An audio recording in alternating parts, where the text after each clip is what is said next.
Ce son fait désormais partie du passé. Les oblitérateurs papier ont été remplacés par des mobibs et des titres de transport électroniques. L'ASTIB devait donc se débarrasser de plus de 3000 oblitérateurs. A priori, ils auraient dû être réduits en morceaux et envoyés dans les filières de recyclage. Aujourd'hui, une nouvelle évolution est en marche. Elle s'appelle l'économie circulaire. Mieux consommer, mieux produire, piocher les matières premières dans la ville et transformer les déchets en ressources. Pour stimuler et accompagner cette évolution, Bruxelles Propreté, avec le soutien de l'Union européenne, a récemment inauguré Recyca. L'Europe a l'ambition d'atteindre 70% de réemploi et de recyclage d'ici 2030 en générant de l'activité économique et de l'emploi local.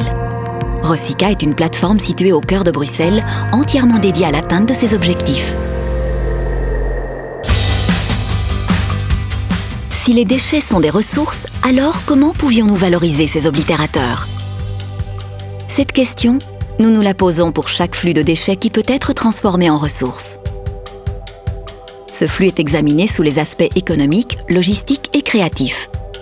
Ceci permet d'évaluer la valeur des objets ou des matériaux et de mettre en place les chaînes de production et des modes de collecte adaptés.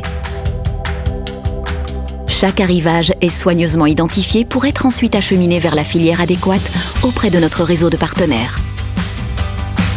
Dans le cas des oblitérateurs, c'est l'entreprise d'économie sociale CF2D qui les démantèle manuellement, avec précaution, pour en récupérer tous les composants qui serviront à créer de nouveaux objets. Grâce à la collaboration avec l'ULB, les moteurs des oblitérateurs vont donner naissance à 2000 imprimantes 3D qui seront produites dans la région, puis distribuées dans les écoles.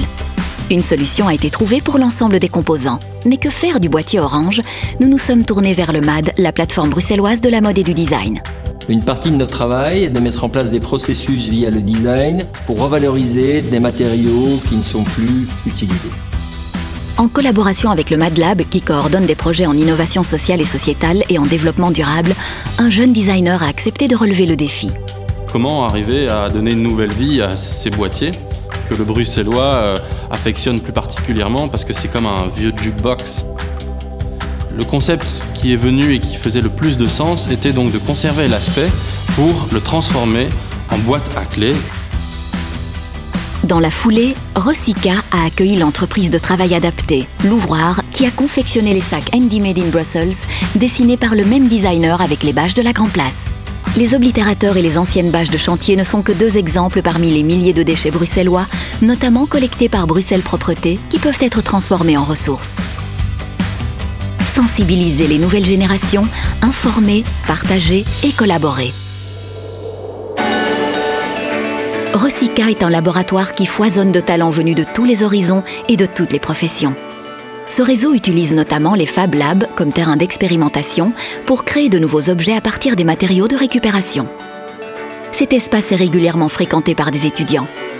La question de l'économie circulaire est devenue centrale à l'ULB et donc elle passe par deux vecteurs principaux, l'urban mining où la ville devient une réserve de matériaux dans lesquels on va aborder des questions de recyclage et de cycle de vie des matériaux.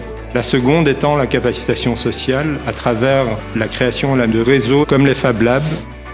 Ce qui nous interpelle chez Recyca, c'est notamment la synergie qui existe entre les différentes structures qui est génératrice d'économie circulaire. Donc c'est finalement l'une des mines dans laquelle on va venir piocher des matériaux, y travailler, les mettre en forme, utiliser l'infrastructure qui nous est offerte.